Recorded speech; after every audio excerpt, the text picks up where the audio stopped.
Assalamualaikum warahmatullahi wabarakatuh. Halo Sobat Prestasi, sebagaimana kabarnya? Semoga Sobat Prestasi dimanapun berada selalu dalam keadaan sehat. Baik, pertama-tama kami ingin mengucapkan selamat kepada seluruh Sobat Prestasi, khususnya peserta bidang biologi yang telah bergabung menjadi bagian dari Olimpiade tingkat Kabupaten Kota jenjang SMA MA tahun 2022, yang sebelumnya telah berhasil mengikuti seleksi di tingkat sekolah. Baik Sobat Prestasi, perkenalkan saya Pratiwi sebagai moderator dan juga sudah tergabung bersama kita ada Bapak Titis Setiobudi SMSI selaku pembina dari bidang biologi. Mungkin kita sapa saja dengan kakak ya. Apa kabar Kak Titis?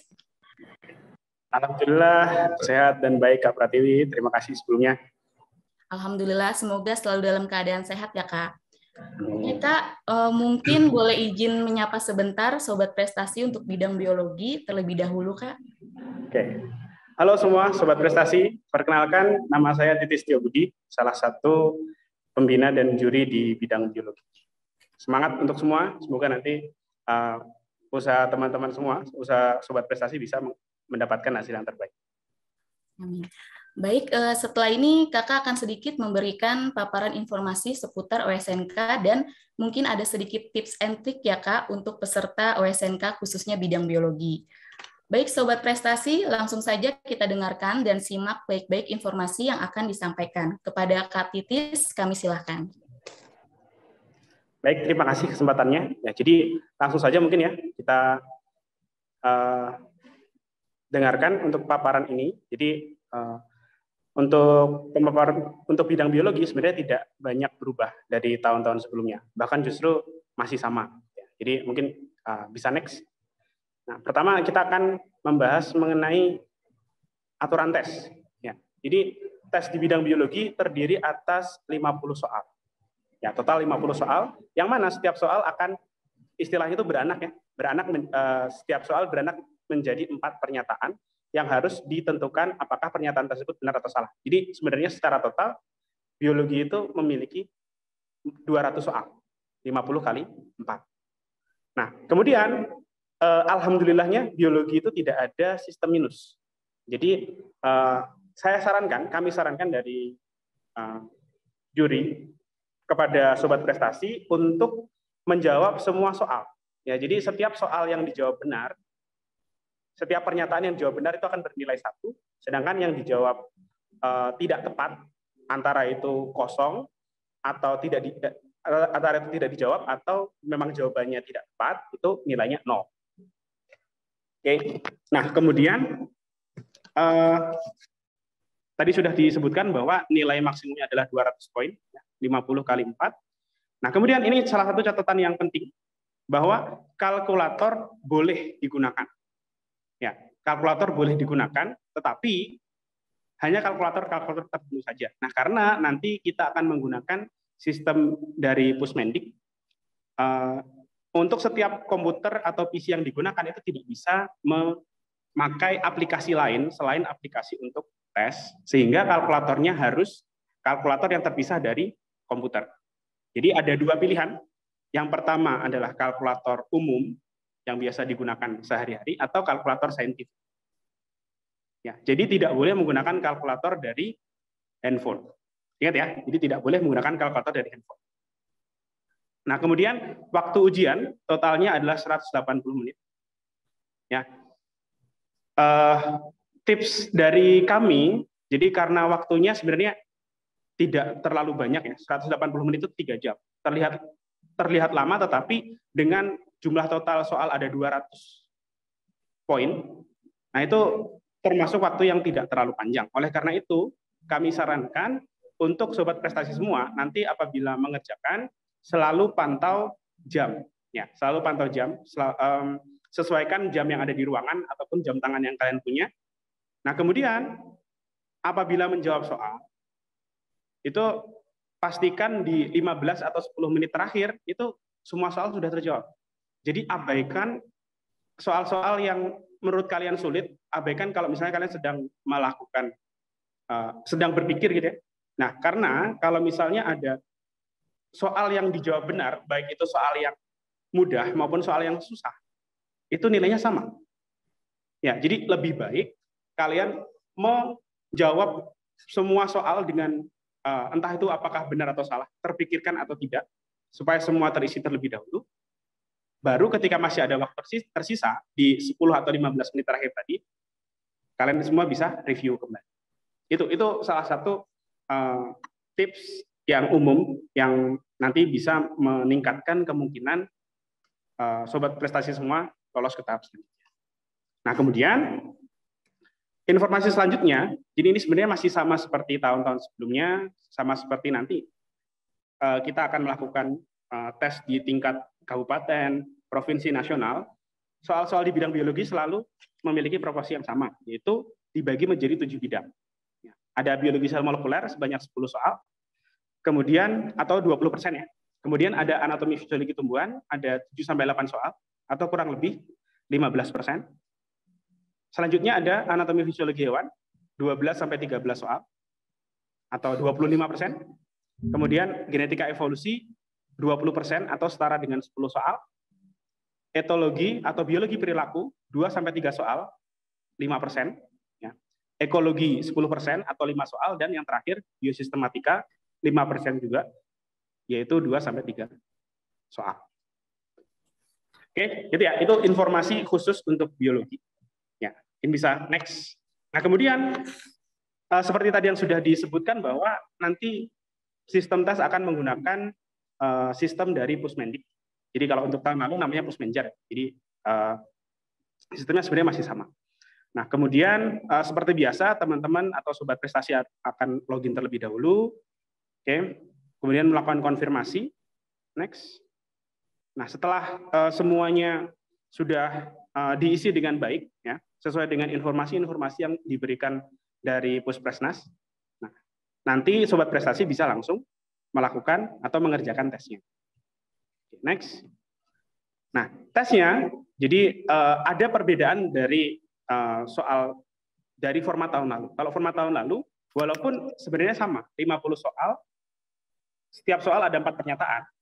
Kalau tahun lalu setiap pernyataan itu berada di halaman yang berbeda. Tapi untuk tahun ini alhamdulillah kita sudah berhasil, sudah bisa menggunakan format yang lebih mudah, yaitu 4 pernyataan dalam satu soal itu berada dalam satu halaman yang sama. Jadi nanti kurang lebih tampilannya demikian. Ya, jadi ada pernyataan soal, ada uraian soal, kemudian di bawahnya terdapat tabel yang harus dinyatakan benar atau salah setiap kolomnya. Seperti itu. Oke. Nah, kemudian selain hal tersebut, nanti juga ada next. Nah, di sebelah kanan dari tampilan komputer kalian, itu nanti akan ada list atau daftar soal. Jadi nanti ada daftar soal nomor 1 sampai 50. Nah, nanti akan ada kode-kode warna, yang mana kalau kode warnanya itu hitam, artinya soal tersebut sudah dijawab.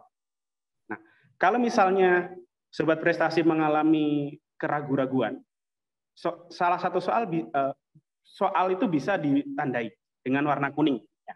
Soal bisa ditandai dengan warna kuning, sehingga nanti bisa direview kembali apabila masih ada waktu. Nah, sedangkan kode yang berwarna biru itu menunjukkan soal yang sedang dibuka. Ya, jadi ada 3 kode soal, ada 3 kode warna. Warna hitam untuk soal yang sudah dijawab, kuning itu untuk soal yang ditandai supaya bisa direview kembali, biru itu soal yang sedang dibuka. Oke, next. Nah, selanjutnya, ketika sobat prestasi sudah yakin dengan soal yang dijawab, maka bisa langsung submit jawaban tersebut. Nah, tapi nanti untuk proses submitnya akan memerlukan 3 kali konfirmasi untuk memastikan benar-benar bahwa oh, saya sudah selesai. Nah, hal ini untuk menanggulangi apabila ada mungkin sobat prestasi yang secara tidak sengaja istilahnya kepencet, oh kepencet submit. Nah, tapi di sini submitnya ada 3 kali tahap. Ini tahap yang pertama untuk konfirmasi. Next. Tahapan yang kedua itu juga kurang lebih sama, ingin benar-benar menanyakan ini benar-benar sudah selesai atau belum. Next, sekali lagi. Nah, ini adalah tampilan akhir ya dari proses konfirmasi. Jadi untuk menghindari tadi ya istilahnya kepencet tadi, tidak sengaja menekan tombol submit. Nah, untuk menghindari itu maka proses submitnya itu memerlukan 3 kali konfirmasi. Oke, itu mungkin pemaparan dari saya. Saya kembalikan lagi ke moderator Kak Pratiwi. Ya. Baik, terima kasih kepada Kak Titis. Oke, Sobat Prestasi, itu adalah paparan informasi yang sudah cukup jelas karena sudah dijelaskan terkait materi dan juga cara pengerjaan soal. Jadi untuk tahun ini sama ya Pak, hanya untuk pilihan ganda dan 200 soal. Ya. Untuk 200 soal ini kira-kira semangatnya apa sih Kak? Karena kan 200 soal nih. Terus dalam waktu 180 menit, kira-kira bagaimana nih Kak? Saya rasa Sobat Prestasi pasti sudah memiliki motivasi masing-masing. Pasti sudah semangat bisa mewakili sekolah masing-masing. Kemudian kalau untuk masalah semangat, saya rasa pasti Sobat Prestasi itu jauh lebih semangat daripada kami para juri dan pembina. Gitu. Baik, Sobat Prestasi, jangan dilihat dari 200 soal, tapi yang penting tetap semangat, rajin membaca ya Pak, karena kan ini kan soalnya pilihan ganda dan cukup lumayan panjang juga soal pilihan gandanya ya Pak. Sebenarnya lebih ke soal benar salah. Jadi ya sama seperti pilihan ganda, mirip seperti pilihan ganda, cuma kalau pilihan ganda kan setiap soal itu harus jawaban benarnya hanya satu. Nah, tapi kalau untuk multiple true false atau soal benar salah ini ada 4 jawaban, tapi setiap jawaban itu harus dinyatakan bahwa ini apakah benar atau salah. Jadi jawaban benarnya bisa lebih dari satu, bahkan bisa aja semua benar atau bisa saja semua salah. Oke, baik. Jadi buat Sobat Prestasi diusahakan untuk soal ini dijawab semua karena tidak ada nilai minus ya Pak ya. Ya, benar sekali. Untuk selanjutnya nih Kak, sudah ada beberapa pertanyaan dari peserta.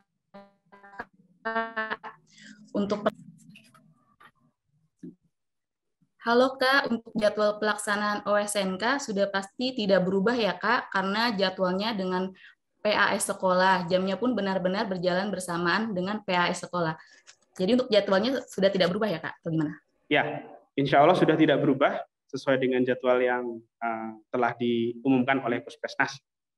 Jadi ya walaupun pasti segala kemungkinan masih bisa terjadi, tetapi insya Allah kita juga sama-sama berdoa untuk pelaksanaan OSN tingkat kabupaten kota tahun ini sudah sesuai dengan jadwal. Untuk yang pertanyaan kedua Kak, apakah pelaksanaan OSNK dan sampai dengan OSN ini masih dilakukan secara online? Ya, kalau untuk pelaksanaan hingga nanti tingkat nasional itu masih online ya. Jadi kemungkinan besar itu masih online. Kalau untuk tingkat kabupaten dan tingkat provinsi, insya Allah masih online. Tapi nanti kita akan lihat lagi ya untuk tingkat nasional.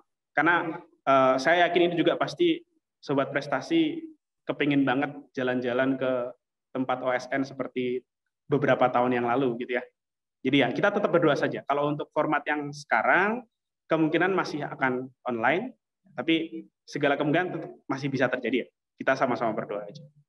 Ya, tapi untuk Sobat Prestasi, walaupun OSN ini dilakukan secara online, jangan patah semangat, tetap karena dimanapun tuh kita bisa belajar dimanapun itu, mau online mau onsite, pokoknya kita jangan patah semangat. Oke, Sobat Prestasi. Baik Kak, untuk pertanyaan selanjutnya nih. Ini kan pelaksanaannya masih online. Apakah soal yang kita kerjakan akan tersimpan apabila tiba-tiba komputernya mati? Ya, kalau komputer mati atau misal terjadi mati listrik, sebenarnya nanti Sobat Prestasi bisa langsung masuk lagi apabila sudah hidup kembali ya. Nah, jawaban tersimpan, tetapi mungkin kalau demikian waktunya akan tetap berjalan. Ya, jadi waktu tetap berjalan walaupun jawabannya tersimpan. Oke, jadi jangan khawatir. Ya, kita tetap berdoa juga ya. Semoga tidak ada kendala bagi Sobat Prestasi semua. Tapi apabila benar-benar terjadi hal yang tidak diinginkan tersebut, maka mestinya jawaban akan tersimpan dan nanti bisa dilanjutkan setelah listrik kembali menyala. Oke, jadi masih menggunakan dengan mode auto save ya Kak ya? Ya. Nah, Oke, jadi sobat prestasi nggak usah khawatir kalau misalkan tiba-tiba listriknya mati, sobat prestasi saat kondisi sudah stabil bisa melanjutkan mengerjakan soal. Tapi kalau misalkan sudah kembali mengerjakan soal, mohon maaf itu waktu tidak ada tambahan ya Kak ya? ya. Ya. Kalau menurut saya mungkin seperti ini. Ada satu tips, jadi untuk sobat prestasi semua. Jadi untuk pengerjaannya walaupun menggunakan sistem online, jadi bisa di backup juga menggunakan catatan sendiri. Jadi kalau misalnya memang ada hal yang di luar kendali kita terjadi, maka setidaknya sobat prestasi sudah punya catatan. Oh, jawaban nomor 1 apa, jawaban nomor 2 apa, dan seterusnya. Seperti itu. Jadi harus punya backup-an ya Kak ya? Ya, benar. Oke, sobat prestasi, mungkin dari sekarang harus dipersiapkan jaringan itu harus stabil sehingga tidak ada ke depannya untuk kejadian-kejadian yang tak diinginkan. Oke Kak, untuk pertanyaan selanjutnya nih Kak, bagaimana kisi-kisi untuk biologi itu sendiri Kak? Oke, kalau kisi-kisi biologi tadi sudah disampaikan ya di pemaparan bahwa dibagi menjadi 7 bidang ya biologi itu. Ada biologi sel molekuler 20%, ada anatomi fisiologi tumbuhan 15%, anatomi fisiologi hewan atau manusia 25%, kemudian genetika evolusi 20%, biologi perilaku 5%, ekologi 10%, dan terakhir biosistematika 5%. Jadi ada 7 poin yang harus dipelajari. Ya. Ya. Oke, Jadi umumnya sebenarnya kalau di sekolah pelajaran sekolah biasa, sebenarnya biologi itu bisa dibilang sekitar 80-90% sudah ada di sana, di pelajaran sekolah. Jadi bagi sobat prestasi yang mungkin baru belajar, itu bisa dimulai dari sana, bisa dimulai dari pelajaran sekolah. Tapi nanti khusus untuk keperluan Olimpiade, pasti ada poin-poin yang lebih dalam. Harus dipelajari lebih dalam, lebih detail, dan lebih menyeluruh. Gitu. Oke. Baik Kak, untuk pertanyaan yang terakhir nih Kak, sebentar lagi kan akan ada simulasi atau uji coba. Nah itu waktu durasinya itu berapa lama ya Kak? Oke, jadi untuk durasi sebenarnya untuk soalnya bisa diakses sepanjang hari. Ya, jadi kami akan buka sepanjang dalam 1 hari itu dari pagi sampai sore. Tetapi ketika sudah masuk ke simulasinya itu durasinya hanya 1 jam. Oh ya, perlu catatannya adalah simulasi itu fungsinya adalah untuk membuat sobat prestasi familiar terhadap websitenya, familiar terhadap sistem yang akan digunakan nanti ketika tes. Jadi jangan khawatir kalau misalnya mungkin sobat prestasi belum bisa mengerjakan soalnya, wah soalnya kok terlalu susah. Itu hanya soal simulasi saja. Jadi tujuan utamanya untuk bidang biologi melakukan simulasi itu adalah untuk membuat sobat prestasi semua familiar terhadap platform tes yang nanti akan dikerjakan. Jadi kalau untuk durasinya kita akan buat tidak sampai 3 jam, ya karena cukup lama ya kalau 3 jam untuk simulasi. Itu nanti kita akan buat durasinya 1 jam saja. Oke, jadi untuk durasinya ini dalam 1 hari ini bisa sobat prestasi lakukan ya Pak, misalkan di jam segini sobat prestasi tidak bisa, tapi ada waktu yang lain bisa dikerjakan, ya kan Pak? Iya benar, jadi walaupun waktunya 1 jam, tetapi dalam 1 hari itu bisa diakses, saya kosongnya pagi, jadi bisa diakses pagi maupun siang atau di sore hari. Oke Kak, baik. Tadi pertanyaannya lumayan banyak, tapi kalau mengingat waktu tentu tidak akan cukup ya Kak jika harus dijawab semua hari ini. Mungkin bisa nanti jika Sobat Prestasi ada yang kurang jelas, bisa tanyakan melalui narah hubungnya. Pasti nanti akan dijawab, tentunya itu juga merupakan arahan dari Dewan Juri. Baik Sobat Prestasi, tadi Kak Titis selaku perwakilan dari Dewan Juri Bidang Biologi sudah menyampaikan informasi penting seputar pelaksanaan OSNK Bidang Biologi Jenjang SMA MA tahun 2022. Mungkin terakhir nih Kak untuk closing kita pada hari ini, mungkin semangat atau motivasi yang ingin Kakak sampaikan kepada peserta khususnya bidang biologi. Oke, kalau semangat dan motivasi sebenarnya banyak sekali yang ingin saya sampaikan. Cuma saya ingin menyampaikan bahwa yang pertama Olimpiade itu bukan hanya Olimpiade. Jadi ketika kita ingin melakukan hal apapun, hal besar apapun, ada satu poin yang harus kita tetap tanamkan di pikiran kita, yaitu sabar. Ya, jadi apabila sobat prestasi ingin sukses, misal saya beri contoh di Olimpiade, sabar itu salah satu kuncinya. Belajar itu tidak bisa hanya dilakukan dalam waktu yang singkat. Ya, jadi mungkin ada kakak-kakak dari sobat prestasi yang sudah sukses di Olimpiade, apabila ditanya pasti memerlukan pengorbanan waktu dan tenaga yang tidak sedikit. Itu baru Olimpiade tingkat SMA. Apalagi nanti di kehidupan setelahnya. Ya, jadi untuk sobat prestasi semua tetap sabar dalam belajar, karena belajar itu tidak akan ada ruginya. Sekalipun nanti pasti dari puluhan ribu sobat prestasi yang mengikuti Olimpiade Biologi tingkat kabupaten, pasti tidak mungkin semua lolos kan. Jadi pasti ada sobat prestasi yang belum bisa melanjutkan, atau istilah kasarnya adalah gagal terlebih dahulu. Jadi walaupun sudah belajar kok tetap gagal, kenapa? Itu tidak perlu disesali, karena pasti nanti ilmu-ilmu yang sudah dipelajari untuk mempersiapkan OSN ini pasti bisa bermanfaat di kemudian hari. Oke, mungkin itu saja kalau untuk motivasi dari saya. Walaupun sebenarnya masih banyak yang ingin saya sampaikan, tapi berhubung waktu yang terbatas, itu mungkin. Jadi selalu sukses untuk semua, semangat, dan tadi ya, terus sabar dalam meraih apapun yang sobat prestasi cita-citakan. Jadi sobat prestasi harus tetap semangat ya, harus selalu sabar, jika gagal coba lagi, karena untuk meraih kesuksesan itu memang penuh harus kesabaran dan kesungguhannya. Baik sobat prestasi, informasi-informasi penting yang tadi sudah disampaikan mohon diperhatikan kembali, persiapkan diri kamu lebih baik lagi karena waktu pelaksanaan lomba tinggal sebentar lagi. Baik Kak Titis, terima kasih banyak sudah mau sharing sama sobat prestasi. Terima kasih Kakak, sehat-sehat selalu ya Kak. Sampai ketemu di pelaksanaan OSNK tahun 2022. Sama-sama. Sampai ketemu juga untuk sobat prestasi di jenjang berikutnya, sampai nasional bahkan sampai internasional.